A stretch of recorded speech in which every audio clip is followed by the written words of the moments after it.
Oke, assalamualaikum warahmatullahi wabarakatuh.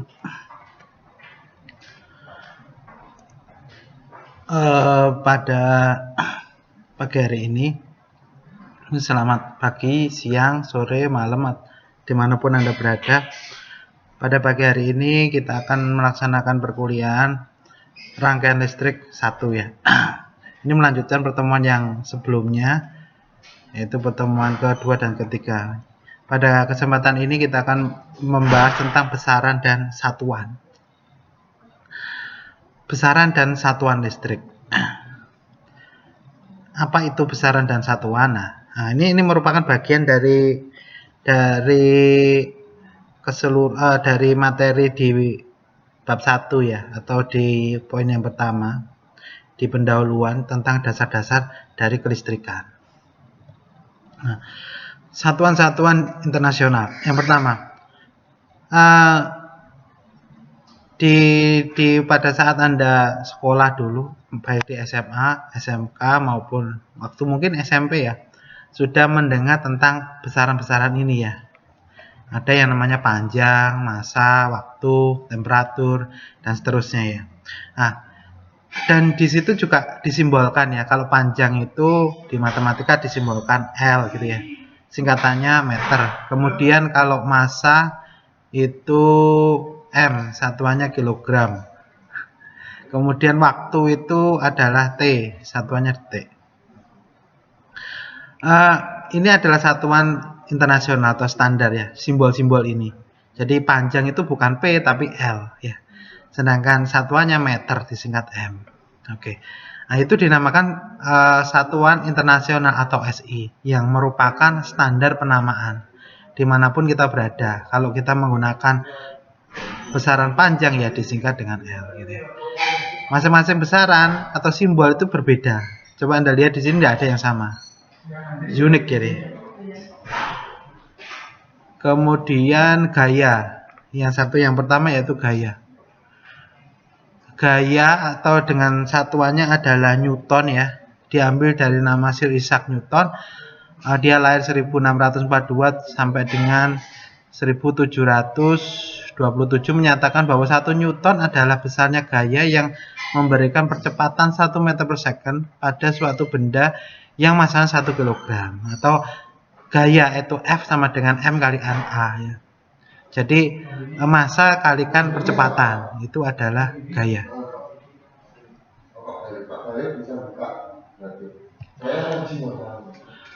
Oke, yang berikutnya jenis besaran listrik yang kedua adalah muatan listrik ya.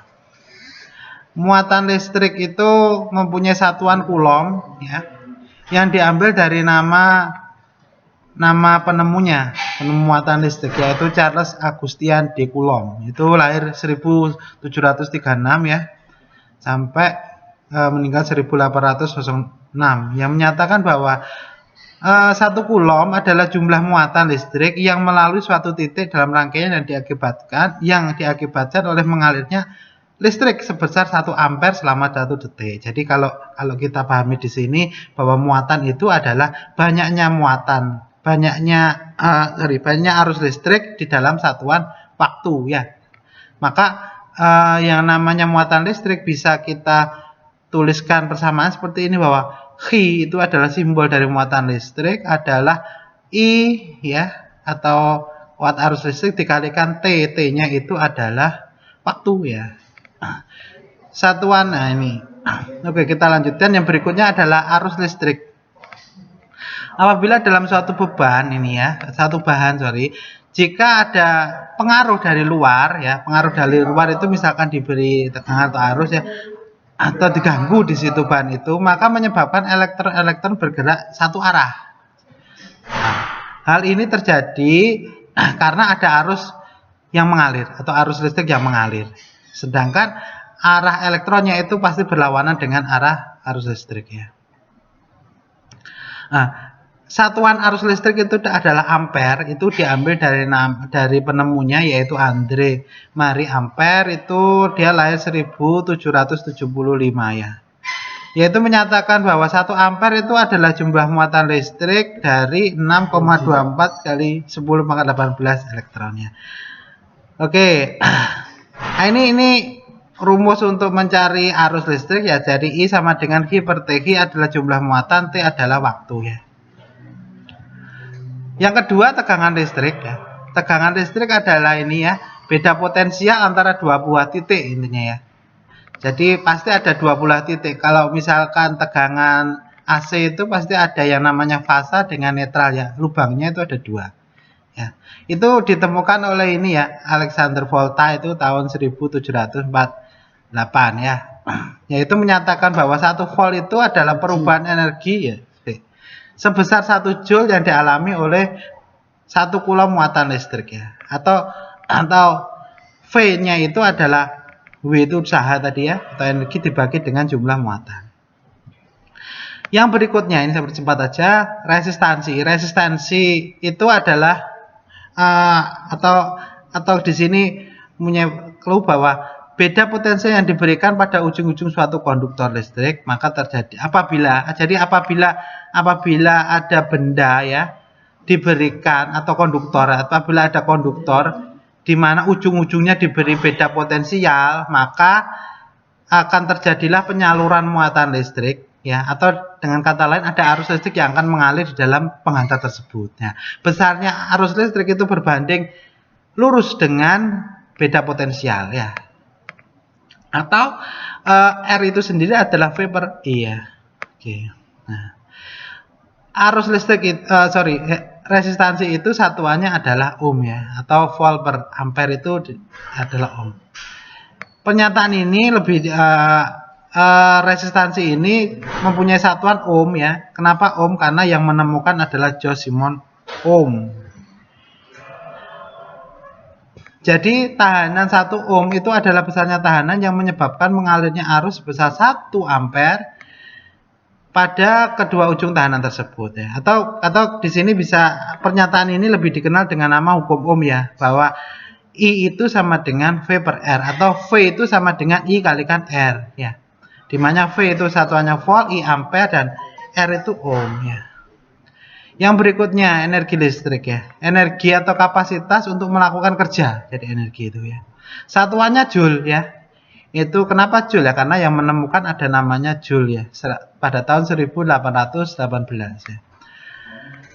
Nah, energi listrik itu disimbolkan dengan W di satuan standar internasionalnya ya, yaitu Chi muatan dikalikan tegangan, atau Chi per V itu adalah energi satuannya joule. Nah, atau kalau kita hubungkan dengan arus listrik, bahwa energi itu adalah V ya, tegangan dikalikan arus I dikalikan T. T-nya itu adalah waktu ya. Yang berikutnya adalah daya listrik. Daya listrik itu adalah besarnya energi tiap satuan waktu ya. Kalau besarnya daya tadi ya, setiap satuan waktu itu dinamakan besarnya energi tiap satuan waktu itu dinamakan daya. Itu yang menemukan adalah ini ya, James Watt. Kenapa James Watt ya? Sehingga satuan dari daya itu adalah watt ya, karena diambil dari nama James Watt.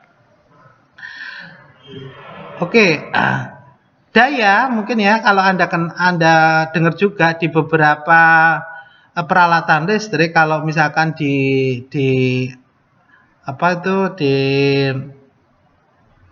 AC misalkan ya, AC atau pendingin itu, nah itu ada yang menyebutkan misalkan ditanya AC-nya berapa PK gitu ya. Jadi PK itu menandakan dayanya dalam bentuk yang lain ya. Kalau di sini ya, bahwa 1 HP atau horsepower atau 1 PK itu setara 746 watt ya. Jadi itu samanya. Nah, dengan mensubstitusikan bahwa P sama dengan W per T, dengan W-nya itu sendiri adalah V kali I kali T, maka dapat kita simpulkan bahwa P itu adalah V dikalikan I, atau tegangan kalikan arus itu adalah daya. Yang berikutnya adalah kapasitansi. Kapasitansi itu apa? Kapasitansi adalah kalau kita mempunyai 2 buah plat atau lempengan yang kita sejajarkan gitu ya, dia pasti punya yang namanya luas dan punya panjang ya, punya luas penampang itu plat itu ya, dan punya panjang, dan ada jarak antar kedua plat itu. Nah, itulah yang dinamakan kapasitansi nanti. Nah, kapasitansi itu satuannya adalah farad ya. itu diambil dari nama penemunya, yaitu Michael Faraday ya, yang menyatakan bahwa 1 farad adalah jumlah muatan listrik sebesar 1 coulomb yang disimpan di dalam dielektrika. Nah, dielektrika itu adalah zat perantara antar dua buah plat itu ya. Nah, di mana C itu sama dengan I per V ya. Yang berikutnya adalah induktansi. Induktansi adalah kemampuan suatu penghantar untuk menghasilkan tegangan listrik bila arus berubah-ubah ya. Jadi yang bisa menghasilkan arus listrik atau tegangan listrik itu adalah proses dari induktansi itu sendiri. Contohnya di transformator itu ya. Transformator itu bisa menghasilkan tegangan listrik kalau di bagian sisi primernya itu kita beri sumber tegangan listrik ya. Maka bisa kita atur berapa sih tegangan keluarannya dari transformator itu. Nah, di mana induktansi itu sendiri itu juga mempunyai satuan yang dinamakan Henry ya. Nah, ini juga salah satu nama dari penemunya mungkin ya. Bahwa L itu sama dengan V per DI per DT gitu ya. Yang ketiga yang terakhir ini ada yang medan magnet ya. Medan magnet itu satuannya Weber ya. Itu diambil dari nama penemunya yaitu Wilhelm Weber ya. Nah, jadi suatu medan magnet ini satuannya Weber itu adalah tegangan dikalikan dengan waktu gitu ya. Ini adalah masing-masing satuan ya, masing-masing kelipatan. Misalkan kalau kita punya satuan di berat itu ada kilogram, terus gram. Nah, ini adalah tingkatannya. Yang terkecil itu atto, kemudian femto, atto itu A ya disingkatnya. Itu 10 kali min 18 sampai yang paling tinggi adalah tera ya, 10 pangkat 12. Kalau Anda melihat misalkan kapasitas untuk flash disk misalkan atau hard disk biasanya ordernya di giga ya. Giga itu 10 pangkat 9 ya, gigabyte, terus terabyte itu ya. Nah, itu nanti bisa jadi acuan di sini ya untuk menentukan kelipatan dari masing-masing satuan. Nah, terus ini yang terakhir ini tugas, tentu saja selalu ada tugas ya kalau di saya itu. Kenapa ya? Karena kalau tidak diberi tugas nanti apa yang sudah disampaikan itu ya hanya akan menguap atau maksimal itu 20% yang masuk, sehingga perlu diberikan tugas agar materi yang disampaikan lebih mendalam lagi. Oke, tugasnya yaitu ini ya, membuat atau cari video animasi tentang ini topiknya tadi ya. Seperti video sebelumnya itu saya telah membuat beberapa materi di situ ya, materi atau video tentang misalkan yang di pertemuan 1 itu ada contoh saya buatkan seperti itu. Nah, nanti Anda coba nanti membuat seperti itu ya, seperti yang saya berikan itu ya. Nah, ini materinya tentang ini ya, muatan listrik, arus listrik, tegangan listrik dan seterusnya sampai medan magnet yang sudah saya sampaikan tadi. Hanya saja yang saya sampaikan itu berupa penjelasan aja tanpa ada ilustrasi. Jadi misalkan arus listrik atau kapasitansi bentuknya itu seperti apa. Nah, kalau ada animasinya kan lebih menarik itu. Jadi untuk lebih memudahkan pemahaman Anda dalam memahami suatu materi. Nah, kemudian nanti Anda presentasikan ya. Di dalam video itu atau presentasi itu harus terdapat animasi ya. Nah, jelas itu ya. Karena untuk lebih memahamkan Anda tentang apa itu besaran-besaran yang ada di bidang kelistrikan ya. Nah, itu kalau ada animasinya dapat poin 10, terus terdapat sejarah penemuan dapat poin 10, terdapat contoh permasalahan ada lagi poin 10. Ini maksimal totalnya nanti sampai 100 ya. Jadi yang paling banyak itu di sini di 30 dan 20. Nah, videonya itu harus diupload di media penyimpan video seperti YouTube dan lainnya, dan harus muncul ini ya. Kemudian penjelasannya kalau bisa penjelasannya harus runtun ya, harus runtun mulai dari sejarah seperti yang saya jelaskan sekilas tadi. Syukur nanti Anda bisa menggambar menemukan orangnya itu seperti apa sih berupa gambar gitu di sampingnya. Oh, ini loh orangnya yang menemukan misalkan arus itu ya, yang menemukan tegangan, ini orangnya. Misalkan Alexander Volta tadi wajahnya seperti apa, itu dari kebangsaan mana, itu bisa Anda sampaikan di sejarah. Terus definisi apa sih itu tegangan, apa sih itu arus ya, mungkin dengan bahasa Anda sendiri gitu ya. Terus permasalahannya apa sih? Nah, permasalahan itu nanti bisa soal gitu ya, soal kasus atau problem di dalam penggunaan misalkan kalau tegangan listrik itu untuk menyelesaikan masalah apa gitu ya. Ada contoh soal kasus, terus nanti solusinya seperti ini ya. Itu banyak referensi di beberapa buku-buku itu ya. Terus video interaktif dan mudah dipahami, harus interaktif dan mudah dipahami. Terus menyantumkan referensinya itu dari mana. Nah, itu tugasnya dikerjakan secara kelompok, nanti maksimal 3 orang ya. Dengan durasi penyampaian maksimal itu 24 menit. Kenapa 24 menit? Karena ini 3 misalkan satu kelompok itu nanti 3 pembahasan ya. Jadi harapannya satu orang itu nanti 8 menitan lah nyampaikannya materi itu. Itu maksimalnya, kurang dari itu boleh, tapi jangan sampai 5 menit saja. Nah, ini nomor absen, kemudian ini nanti apa materi yang akan dibahas ABC itu berarti di sini A, B, C gitu ya. Nomor 4 sampai 6, D, E, F ya. D, F berarti ini D, E, F itu dan seterusnya. Nah, materinya nanti dikirimkan melalui Google Classroom dengan link video ya. Oke, mungkin itu dari saya, kurang lebihnya saya mohon maaf. Kalau ada yang kurang jelas bisa ditanyakan di WA group ya, atau di chat di Google Classroom. Ya, kurang lebihnya saya mohon maaf. Assalamualaikum warahmatullahi wabarakatuh.